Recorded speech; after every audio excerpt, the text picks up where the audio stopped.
एक बार एक बहुत ही दुखी व्यक्ति महात्मा के पास आकर कहता है, मैं अपने जीवन से बहुत दुखी हूँ। मैं अपनी बीवी बच्चों और अपने परिवार को भी खुश नहीं रख सका। मैं अपने लिए भी कुछ नहीं कर पा रहा। कभी कभी तो मुझे अपनी जिंदगी को खत्म कर देने के भी ख्याल आते हैं। आप इतनी साधनाएं करते हैं, इतनी तपस्या करते हैं, क्या आप मुझे कोई ऐसा मार्ग बता सकते हैं जिससे मैं अपने बुरे वक्त से बाहर निकल आ सकूं? मेरा बहुत बुरा समय चल रहा है। 2 वक्त की रोटी का इंतजाम करना भी मेरे लिए बहुत मुश्किल हो रहा है, मुश्किल हो गया है। अब आप ही बताएं कि मैं ऐसे वक्त में मैं जिंदा रहूं तो कैसे रहूं, कैसे अपने परिवार को खुश रखूं? कृपया करके कोई साधारण सा तरीका बताने की कृपया करें ताकि मैं आसानी से समझ सकूं, क्योंकि मैं बहुत पढ़ा लिखा नहीं हूं। अगर आप बड़ी से बड़ी ज्ञान की बातें करेंगे तो शायद मैं कभी समझ भी नहीं पाऊंगा। यह सुनकर महात्मा ने मुस्कुराते हुए कहा कि तुम एक काम कर सकते हो। फिर महात्मा ने सामने की ओर इशारा करते हुए कहा कि उस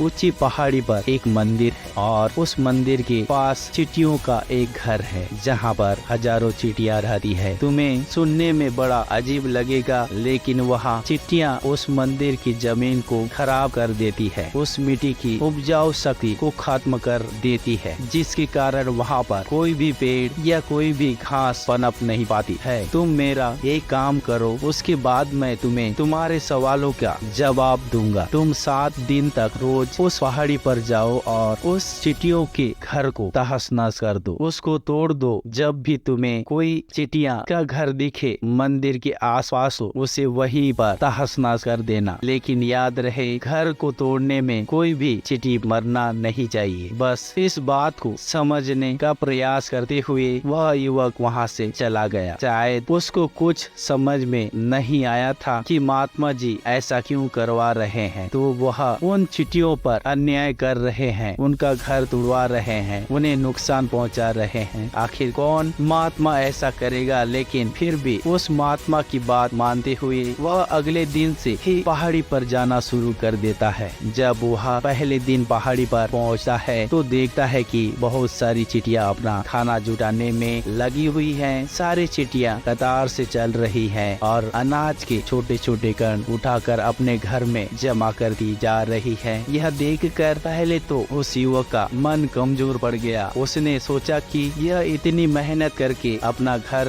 भर रही हैं और मैं इनके घर को तबाह कर दूंगा तो इनको कितना बुरा लगेगा। लेकिन फिर भी उसने उस महात्मा की बात याद रखते हुए उस घर को तोड़ना शुरू कर दिया। जल्द ही चींटियों में हाहाकार मच गया। वह इधर उधर दौड़ने लगी। अभी एक जो कतार से चल रही थी अब वह बिखर गई और इधर उधर अपनी जान बचाने के लिए भागने लगे। थोड़ी देर में घर टूट गया और सारी चींटियां इधर उधर छिपने के लिए भाग चुकी थी। यह करने के बाद वह युवक दुखी मन से वापस अपने घर लौट आया। उसका मन परेशान था, दुखी था, पश्चाताप से भरा हुआ था। फिर उसने अपने बिस्तर पर रात में लेटे लेटे ही सोचा कि अब तो उन चींटियों का घर तबाह हो चुका है, अब वहाँ वापस जाने का क्या फायदा होगा, क्योंकि चींटियों का घर तहस नहस करने के लिए महात्मा जी ने कहा था, जो मैं कर चुका हूँ। लेकिन फिर कुछ सोचकर अगले दिन उसने फिर से जाने का निश्चय किया और अगले दिन सुबह सुबह उठकर वह वापस उसी पहाड़ी पर पहुँच जाता है। पहाड़ी पर पहुँचकर वह उसी जगह पर पहुँचता है जहाँ पिछले सुबह उसने उस घर को तहस नहस कर दिया था। लेकिन वह ये देखकर चौंक जाता है कि उन चींटियों ने फिर से अपना घर उसी जगह पर बना लिया था और अब वह फिर से अपने घर के लिए सामान इकट्ठा करने में जुटी हुई थी। उस आदमी को देखकर लगा कि यह चींटियां कितनी मूर्ख हैं। इनको तो पता है कि कल ही उनका घर इसी जगह पर तबाह किया गया था और उसी जगह पर उन्होंने अपना नया घर भी बना लिया है। और यह सोचकर वह आदमी हंसने लगा। लेकिन फिर से महात्मा की बात याद करते हुए उसने उन चींटियों का घर फिर से तबाह करना शुरू कर दिया। फिर से उस चींटियों में हलचल मच गई और थोड़ी देर में वह चींटियां इधर उधर अपनी जान बचाने के लिए भागने लगी। कुछ ही देर में उनका घर फिर से नष्ट हो गया और वह युवक थोड़ा संतोष के भाव से कि इस बार तो मैं अच्छी तरह से उस घर को तबाह कर दिया है, अब तो वह चींटियां वहाँ पर अपना घर बना ही नहीं पाएंगी। इसलिए जाने से पहले उसने उस घर पर ठंडा पानी भी डाल दिया था ताकि चिटिया वहाँ पर अपना घर ना बना सके। और इस तरह अपना कर्म पूरा करके वह युवक फिर से अपने घर लौट आया। आज रात में सोते वक्त फिर से वह युवक यही सोच रहा था कि क्या महात्मा यह सही काम करवा रहे हैं? क्या किसी का घर तबाह करना किसी सिद्ध पुरुष को शोभा देता है? क्या हो अगर वह महात्मा सिद्ध पुरुष हो ही ना तो क्या होगा? अगर वह मुझे बेवकूफ बना रहे हो। लेकिन फिर उसने निश्चय किया कि मैं अपने काम को पहले पूरा कर लेता हूँ, उसके बाद ही पता चलेगा कि महात्मा मुझे से ऐसा क्यों करवा रहे थे। और यही सोचकर वह रात में सो जाता है। अगले दिन सुबह उठकर वह फिर से उसी पहाड़ी की ओर निकल जाता है। पहाड़ी पर पहुंचकर वह उसी जगह पर पहुंचता है जहां पर उसने उनके घर को तबाह कर दिया था। और वह यह देखकर खुश हो जाता है कि वहां पर कोई भी घर नहीं था। सारी चिड़िया वहां से भाग चुकी थी। अब उसने सोचा कि अब मेरा रोज रोज आने का क्या फायदा होगा, क्योंकि चिड़िया तो अपना घर बदल चुकी है और महात्मा जी ने मुझे 7 दिन आने के बाद कहा था, लेकिन आज तीसरा ही दिन है। अब बाकी 4 दिन वापस आने का क्या फायदा होगा। और यही सोचकर उसने निश्चय किया कि यहाँ से वह सीधा उसी महात्मा के पास जाएगा और उनको यह सारी खबर बता देगा। जब वह वापस मुड़कर उस पहाड़ी से उस महात्मा की कुटिया की तरफ जाने लगा, तभी अचानक उसकी नजर एक और घर पर पड़ी जो कि चिटिया का ही बनाया हुआ था। मतलब कि वह घर चिटियों ने ही बनाया था और अब वह चिटिया नए घर में वापस वास कर चुकी थी। यह नया घर उसके पुराने घर से थोड़ी ही दूरी पर था और जब उसी युवक की नजर उस घर पर पड़ती तो उसने सोचा कि शायद महात्मा को पता था कि यह चिटिया अपना घर वहाँ से बदलकर दूसरी जगह पर बना लेगी, इसीलिए उन्होंने मुझे 7 दिन आने के बाद कहा था। और यह विचार करके वह उनका नया घर भी तोड़ने के लिए पहुँच जाता है। जब वह वहाँ पहुँचा तो चिटिया उसी तरह अपने कार्य में लगी हुई थी। वह अपने लिए खाना इकट्ठा कर रही थी और अपने घर में जमा कर रही थी। जब पुराना घर टूटा था वहाँ भी अनाज की कण बचे हुए थे और चिटिया वहाँ से भी अनाज इकट्ठा करके वापस अपने नए घर में ला रही थी। अब वहाँ पर फिर से युवक का मन थोड़ा कमजोर पड़ गया, क्योंकि वह खुद भी कमजोर था, खुद भी वक्त का मारा हुआ था। इसीलिए उसके मन में उन चिट्टियों के प्रति दया भाव उमड़ रहा था। उसके ऊपर उसे दया आ रही थी। वह चाहता था कि उसकी मदद करें, लेकिन वह उल्टा उनको नुकसान पहुंचा रहा था। लेकिन उस महात्मा की बात को याद करते हुए उसने फिर से उस घर को तोड़ने का निश्चय किया और उसने इस बार बड़ी ही सावधानी के साथ बिना किसी चिटिया को कोई नुकसान पहुंचा वह घर तबाह करना शुरू कर दिया। वक्त थोड़ा ज्यादा लगा, क्योंकि किसी भी चिटियों को नुकसान न पहुंचने की शर्त महात्मा ने पहले ही रखी थी, इसीलिए उसको बड़ी सावधानी के साथ उस घरों को तबाह कर रहा था। लेकिन आखिरकार उसने उस घर को भी तबाह कर दिया और उस घर को तबाह करने के बाद वह बड़े ही दुखी मन से, इस बार वह पहले से भी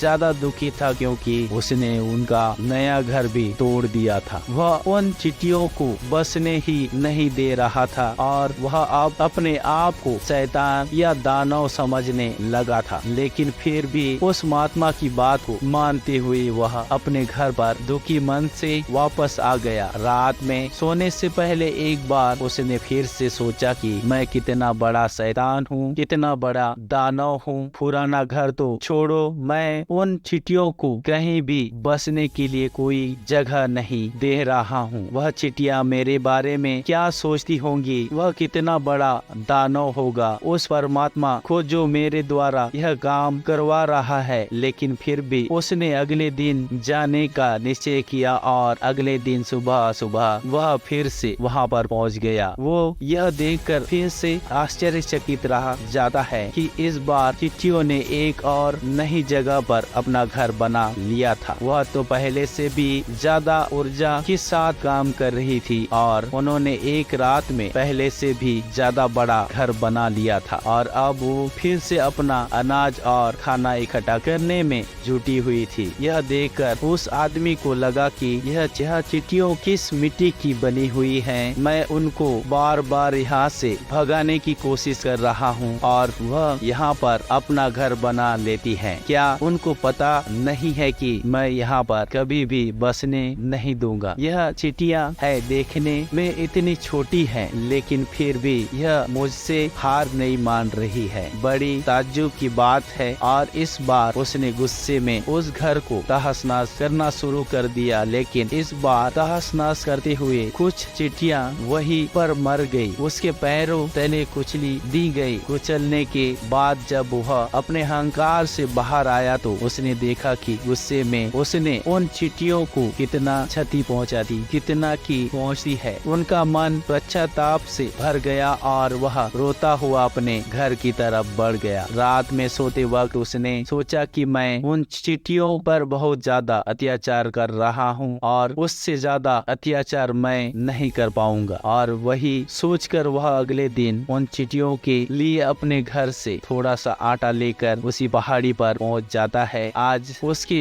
मन में उन चिड़ियों के प्रति श्रद्धा का भाव था, दया का भाव था। आज वह उनकी मदद करना चाहता था। और जब वह वहां पर पहुंचा तो चिड़िया फिर से अपने नए घर को बनाने में जुटी हुई थी। उसने बड़े ही करुणा के साथ उन चिड़ियों को अपना लाया हुआ आटा खिलाया। अगले 7 दिनों तक वह ऐसा ही करता रहा। वो रोज सुबह जाता, उस चिड़ियों को अपने हाथों से आटा खिलाता। 7 दिन के बाद वह युवक उस महात्मा के पास पहुंचकर हाथ जोड़कर बताता है कि हे महात्मा जी, मुझे माफ कर देना। मैंने उस चिड़ियों का घर तबाह करने के लिए बहुत कोशिश की। मैंने उनका घर तबाह किया था, फिर भी एक बार नहीं बार बार मैंने उनका घर तोड़ा। उसके बाद मैं हिम्मत नहीं कर पाया, उनके घर को नहीं तोड़ पाया। मैं समझ सका हूँ कि मैं आपका काम पूरा नहीं किया और इसके बदले आप मुझे तरीका भी नहीं बताएंगे जो कि मुझे मेरे बुरे समय से बाहर निकाल सका है। लेकिन मुझे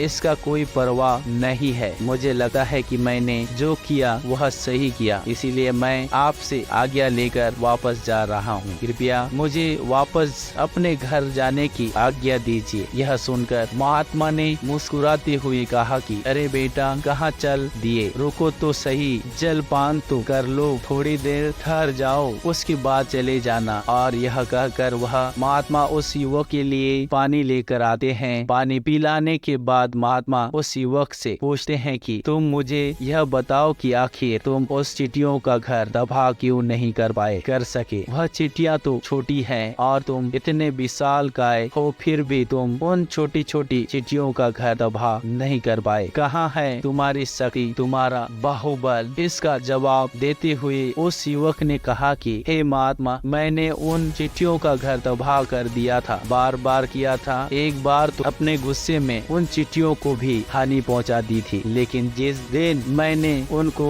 हानि पहुंचाई उसी दिन मुझे लगा कि मैं उनको क्यों हानि पहुंचा रहा हूं, क्योंकि उनको इतनी तकलीफ दे रहा हूं। और उसी दिन से मैंने उनको क्षति पहुंचाने की वजह, नुकसान पहुंचाने की वजह उनकी सहायता करनी शुरू कर दी। यह सुनकर उस महात्मा ने कहा कि यह तो सोचने वाली बात है। एक छोटी सी चिट्ठी हमें जीवन का संदेश दे जाती है। मैंने तुम्हें उन चिट्ठियों का घर तबाह करने के लिए नहीं भेजा था, मैंने तुम्हें भेजा था ताकि तुम उन चिट्ठियों से कुछ सीख ले सको। तुम्हें क्या सीख मिली उन चिट्ठियों से, क्या मुझे बता सकते हो? यह सुनकर उस युवक ने पूरी कहानी बताया, कहानी बयां कर दी। पूरी कहानी सुनाने के बाद महात्मा ने मुस्कुराते हुए कहा कि बेटा, पहली सीख जो इन चिट्ठियों से ले सकते हैं वह यह थी कि तुमने कितने ही बार उनके घर को तोड़ने की कोशिश की, कितने ही बार प्रयास किया कि उनके घर तबाह हो गए, लेकिन वह हर बार अपना नया घर बना लेती थी। उन्हें कभी भी हार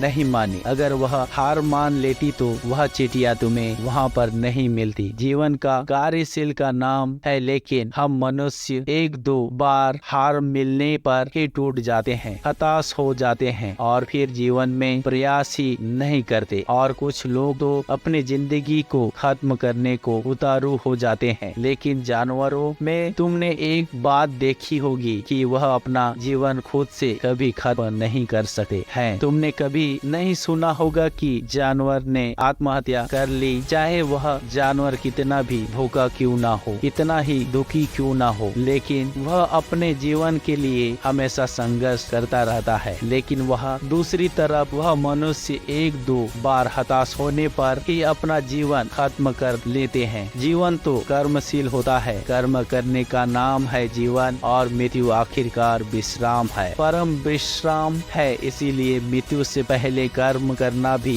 मत छोड़ना, क्योंकि मृत्यु के बाद तो तुम परम विश्राम में चले ही जाओगे। तो उससे पहले कर्म करना क्योंकि छोड़ रहे हो, क्योंकि हताश हो रहे हो। अगर तुम्हारा एक घर टूट गया है तो दूसरा घर बनाने का प्रयास करो, कोशिश करो। अगर और कोशिश करने वालों की कभी हार नहीं होती। यह तुम उन चींटियों से देख चुके हो। देखने में तुमसे कितनी छोटी हैं वह चींटियां, और तुम इतने बड़े हो, लेकिन उनका मन तुम्हारा मन से इतना बड़ा है, इतना विशाल है, इतना दृढ़ संकल्प है कि इतनी बार घर टूटने पर भी उन चींटियों ने कभी हार नहीं मानी। दूसरी सीख यह है कि जब भी हमारे ऊपर बुरा समय आता है, हमें लगता है कि यह समय कभी भी नहीं जाएगा, यह समय मेरे जीवन को बर्बाद कर देगा, मुझे कभी नहीं जीने देगा, और अपने इन्हीं ख्यालों से, अपने ही विचारों से, जिनकी असलियत में कोई भी अस्तित्व नहीं है, वह सिर्फ विचार है, और वही विचार हमारे मन को दुखी कर देती है, और इसीलिए हम प्रयास करना भी छोड़ देते हैं। लेकिन तुम खुद सोचो कि बार बार प्रकृति हमें क्षति पहुंचाएगी, नुकसान पहुंचाएगी, लेकिन कब तक पहुंचाएगी? अगर हम बार बार फिर से उठकर फिर से नया प्रयास करते रहेंगे तो प्रकृति भी